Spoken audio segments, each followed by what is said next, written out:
friends, today we're going to be reading The Cool Bean by John, Jory, and Pete Oswald. I hope you enjoy it. The Cool Bean, written by Jory John, illustrated by Pete Oswald. Watch out! Here come the cool beans. The cool beans. Oh yeah, check out how they move. Look at the way they swagger. Notice their sunglasses. Yow! The cool beans are known all over school, from house to house, across town, beyond county lines.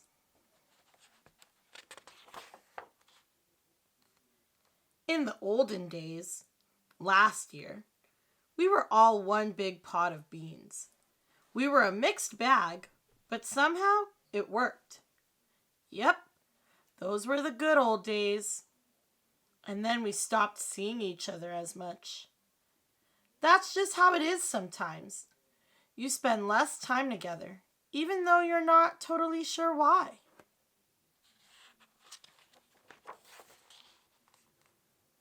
I watched as the beans I knew so well, the beans from my own pod, became the cool beans. Oh, they were so cool. One of them could play the guitar. Cool. One of them could draw the best superheroes. Cool. One of them could jump higher than any bean I'd ever known. Cool.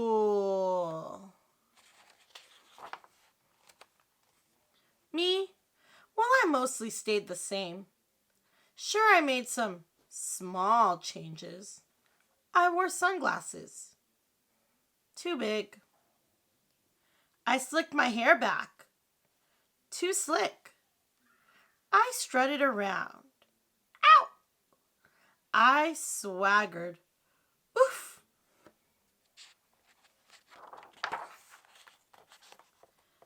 I was still picked last for everything. My clothes never seemed to fit. I snorted when I laughed. I walked into stuff. I was an uncool bean, for sure. I started thinking of myself as just a common bean with no special skills. I couldn't compete, so I didn't even try. I'd never be a cool bean. It seemed like there were two types of beans in the world. There were the cool beans and the beans like me.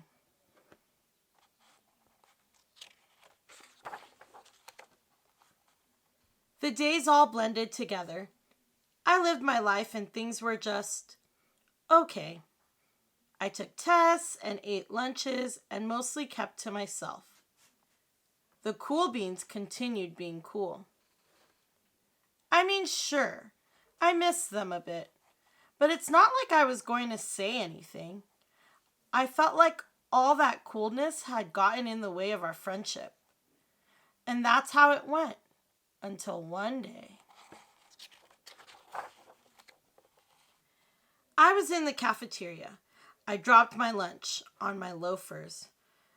Oh no, not again. But then something sort of miraculous happened. Out of nowhere, one of the cool beans helped me clean it up. He didn't even say anything. He just gave me a nod. That was it. Later, I was out on the playground. I tripped and scraped my knee and maybe cried a little bit, and everybody saw it. Another one of the cool beans came to my side, and without a word, he dusted me off. That afternoon, I was sitting in class. I wasn't really paying attention. I didn't notice, but the teacher had called on me. Everybody stared. I sat there in silence. Nobody said anything. And then everybody just laughed. At me. That was it. After today, I was officially a has-been. But then one of the cool beans stood up and came over to me. Everybody watched. She leaned in close and whispered, "Hey, the teacher asked you to read from page 32. Then she gave me a quick wink and went back to her seat. It was a small gesture, sure, but it was also everything. I walked home with a goofy smile on my face. I smiled all the way through dinner. That day made all the difference. It was a day that could have been really bad, if not for the kindness of a few cool beans. It gave me a shred of confidence. That shred of confidence has continued to grow. Somebody had my back. Or a few somebodies. After that, I started hanging out with the cool beans again. How have you been? Get it? How have you been? Not all the time, but sometimes. At lunch, after school, even on the weekends. Throughout all of this, I realized that it's not about how you look or any of that other silly stuff. It's about a wink or a nod or a smile at just the right moment. It's about dusting somebody off, helping them up again, and pointing them in the right direction. You need a hand? Yes, please. Now that's cool. That book was really awesome. I hope you enjoyed it. Thanks for reading with me today.